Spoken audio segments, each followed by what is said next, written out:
Hello दोस्तों, आज हम कहानी सुनेंगे माँ की दौलत। एक गांव में श्याम नाम का एक गृहस्थ रहता था। उसकी पत्नी का नाम गंगा था।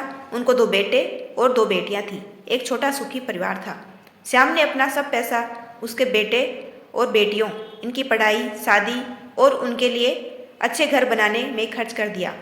श्याम के बेटे और बहुएं स्वार्थी थी। माँ बाप ने इतना सब किया था, फिर भी श्याम को अपने बेटे बहू की रहमो करम पर जीना पड़ रहा था।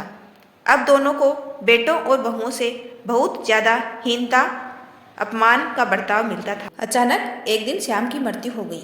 वजह से वो बेचारा तो इस दर्द से मुक्त हो गए, पर गंगा मात्र अकेली रह गई। गंगा ऐसे ही उदास मन स्थिति में मंदिर गई। वहाँ उसे उनकी बचपन की सहेली शांता मिली। उसे देखकर उसे अच्छा लगा। गंगा को उदास देखकर शांता ने गंगा से उसके उदासी का कारण पूछा। गंगा ने अपने दुखी जीवन का सभी विवरण बताया और उसे बताया। वह सब सुनकर शांता ने उसे गुप्त में कुछ तो कहा। वो सभी सुनकर गंगा को थोड़ा सा आधार मिला। दूसरे दिन सुबह जिस प्रकार शांता ने बताए अनुसार शांता एक बैग लेकर गंगा के पास गई और वो जैसे पहली बार ही मिल रही हो ऐसा बर्ताव किया। शांता ने गंगा को गले लगा लिया। गंगा ने शांता को पूछा, शांता तुम यहाँ हमारे गाँव में कब आई और किसके घर ठहरी हो? गंगा के दोनों बहू गंगा की आवाज़ सुनकर तुरंत अंदर से बाहर आई। उन दोनों को देखकर शांता बोली, अरे मैं दूसरे घर पर कहाँ रहूँ? हमें दोनों मौसरी बहनें हैं, तो भी सगी बहनों से ज़्यादा हमारा रिश्ता अटूट है। मुझे जीजाजी गुजर गए मालूम पड़ा, इसलिए मैं तुम्हें मिलने के लिए और भेंट देने के लिए आई हूँ। पहले दिन तय किए अनुसार गंगा बोली, शांता तुम मुझे मिलने के लिए आई? यह सुनकर बहुत अच्छा लगा, पर तुम मुझे भेंट देने के लिए कुछ लाई हो, उसका अर्थ मुझे कुछ समझ में नहीं आया। शांता जानबूझकर रोने का सुर निकाल कर बोली, अरे गंगा, मुझे पता है कि आप दोनों ने तुम्हारा सभी पैसा बेटे बेटी के पढ़ाई, शादी और उनके लिए अच्छा घर बनाने के खर्च कर डाले। आप दोनों ने खुद के लिए कुछ भी नहीं रखा। यह सब ठीक है, क्योंकि आपके बेटे और बहुएं सभी अच्छे हैं, इसलिए वह तुमसे प्यार से बर्ताव करते हैं, तुम्हें अच्छे से संभालते हैं। इसका मुझे पूरा भरोसा है। लेकिन हमारे यहाँ पर सब उल्टा है। हमारी आर्थिक परिस्थिति अच्छी होकर भी बेटे पढ़े नहीं। इस वजह से वह कोई भी उद्योग धंधा करते नहीं हैं।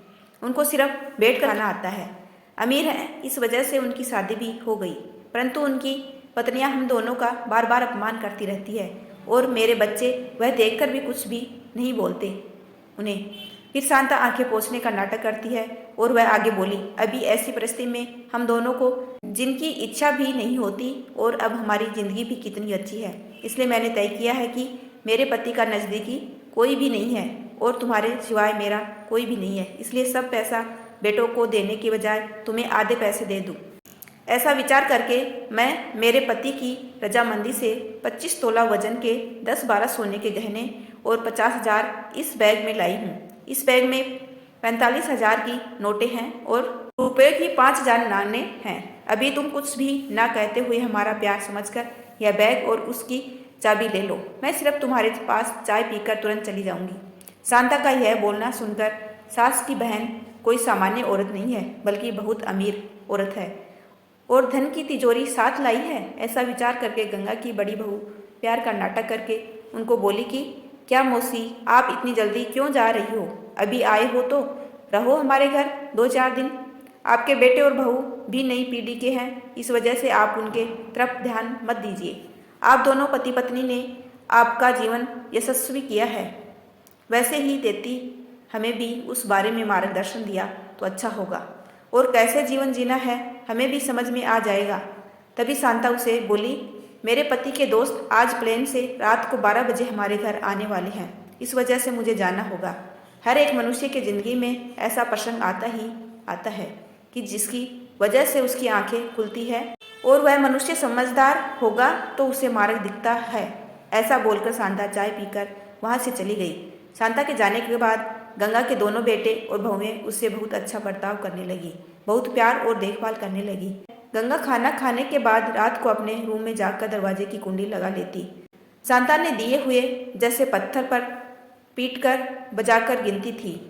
नाणों का आवाज़ रात के समय स्पष्ट उनके बेटे और बहुओं को सुनाई देता था और उनका गंगा पर और ज़्यादा प्यार बढ़ने लगता। ऐसा 5-6 महीने तक चलता रहा, लेकिन पैसे गिनने का काम मात्र खत्म नहीं हो रहा था। और ये सिलसिला गंगा ने अपने मरने तक चालू रखा। गंगा के आखिरी 6 साल खुशियों में बीते, परंतु एक दिन अचानक गंगा की मृत्यु हो गई।